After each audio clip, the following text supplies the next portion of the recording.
Chapter 25. He is coming. Durant awoke, choking on the fumes as a petrol can emptied onto his face. The royal blue of the coming morning cast enough light for him to make out his surroundings.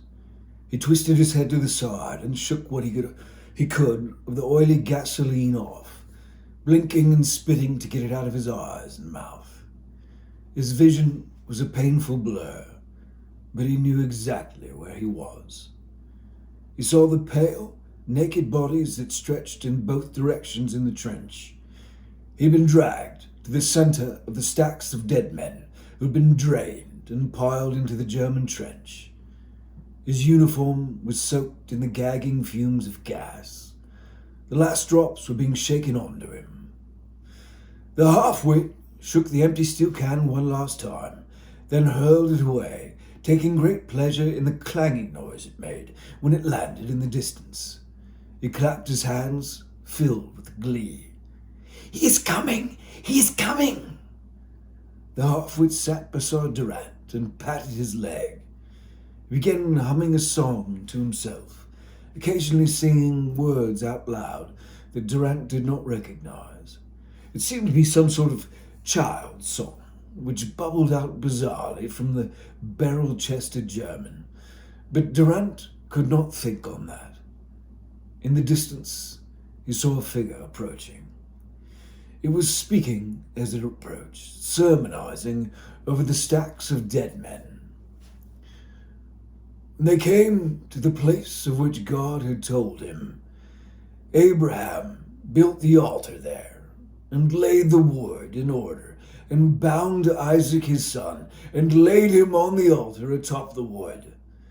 Then Abram reached out his hand and took the knife to slaughter his son. Durant saw that the half-wit Bavarian held a cigarette lighter in his hand and was waving it around in the air. He smiled down at Durant. "Here he comes. Here comes our friend." The man approaching them had a sword in one hand and a truncheon in the other. He reached them and stood over Durant with the little man and the big half-wit beside him. Whoever he was now, in life the dead man had been a colonel in the British Army. His moustache, which had probably been a pristine and manicured silver affair, was now dirty and flecked with blood. He had been killed by stab wounds, if the dried blood and rent tunic were any indication. He stood over Durant and stared at him. He began to laugh. When the laughter stopped, he wiped his eyes. He reached out his hand and the half-wit handed him the lighter, then sat back to watch the blaze. Little man knelt beside him. "Still walking and talking, are you, laddie boy?" asked the colonel.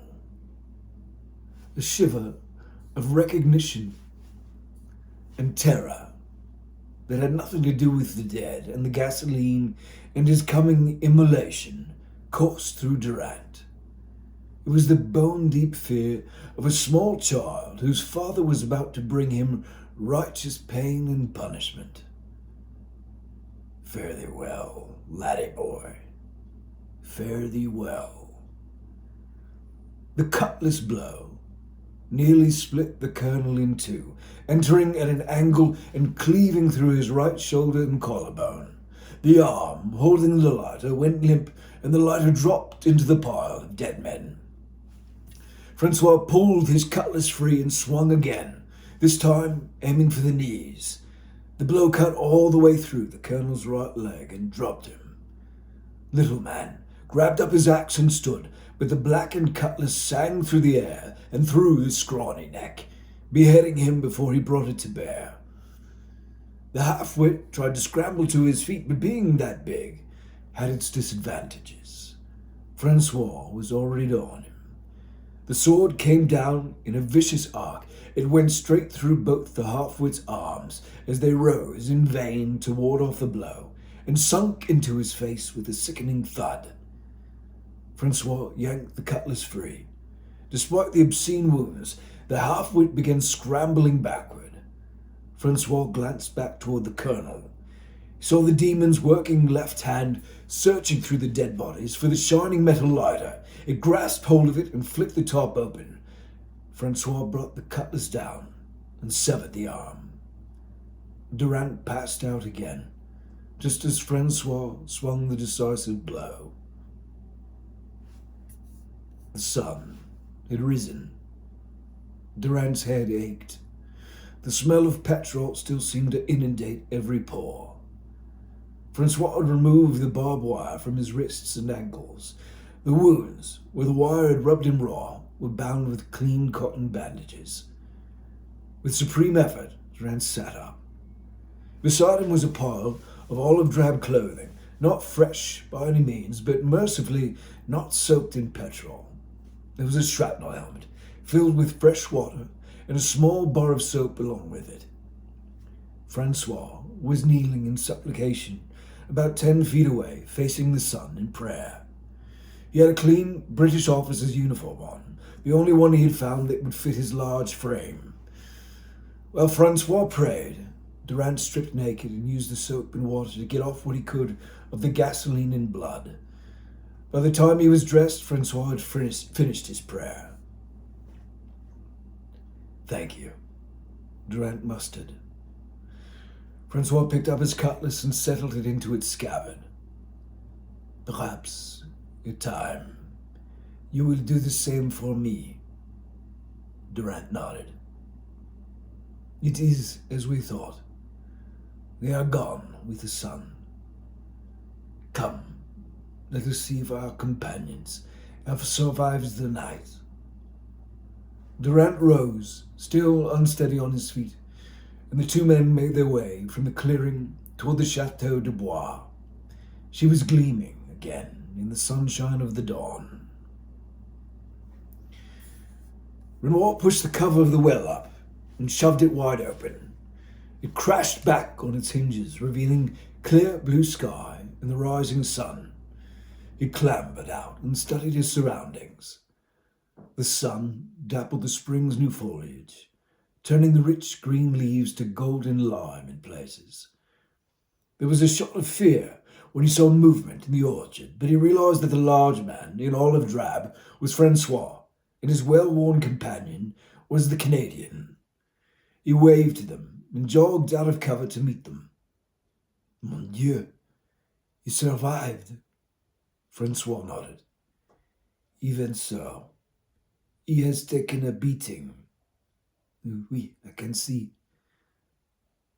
"There." Renoir nodded. "He's already with us. Worse for wear, but alive." Renoir looked to Durant. "Can you climb down the well?" "Yeah, I think so," Durant replied. Renoir went first and shepherded Durant's journey, followed by Francois, who carried most of their kit. It took Durant a while to navigate the ladder, but he made it to the bottom safely. Then Renoir escorted them up the tunnel and into the cellar proper. José and Francois shook hands and embraced. Halstead and Caitlin helped Durant to a seat and brought him some of the Mackinocky stew and a canteen. Renoir was preoccupied. He thought long and hard before he spoke. "I had hoped we would move on today, perhaps to Lille. But with José's ankle and your condition, Lieutenant, I'm having the second thoughts." "Spit it out, mate," said Halstead.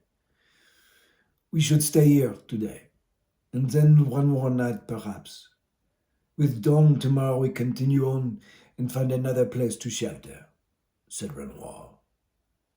Francois breathed in deeply and exhaled slowly, his face a mask. Renoir caught it. "Quoi?" "It will not matter. We are all dead. If it is today or tonight, tomorrow, or the next, we are all dead." Durant had listened to the exchange. "We should go on. I can make it. Renoir stopped him. No, you must recuperate. If we are to die, better to die well rested with full bellies. I go to see what there is to see. I will be back with anything that can be of use. Agreed. The group looked to each other. It was clear that they were in no condition to run. Bon. I will be back soon.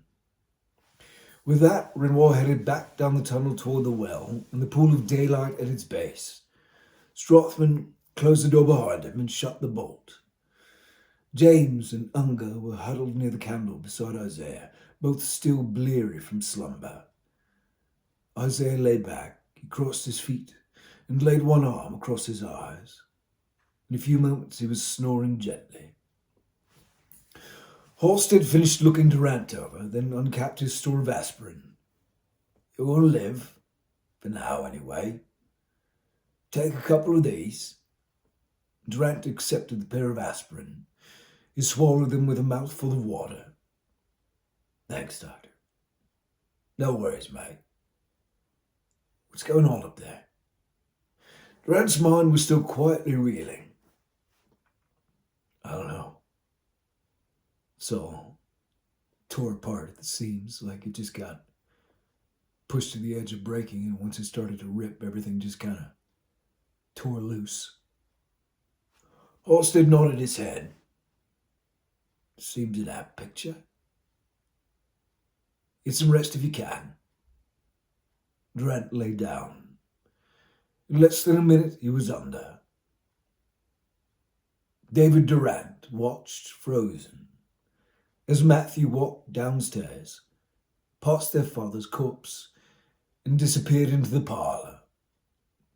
A moment passed, then he reappeared with his bottle of club whiskey. He unscrewed the cap and had a drink.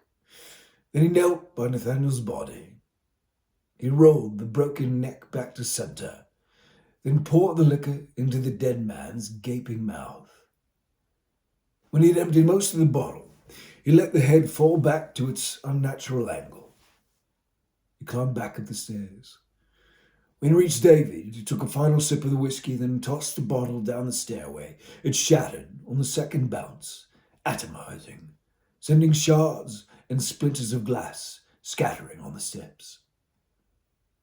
The house was silent. Matthew wiped sweat from his forehead. "I'm going to get the doctor." David nodded. Matthew took David's forearm in his hand and held it tight. "You know what happened tonight. He fell off the wagon with me, and then he fell down the stairs. You didn't see it. You were already in bed. You heard the crash and me yelling, and he came running." David nodded.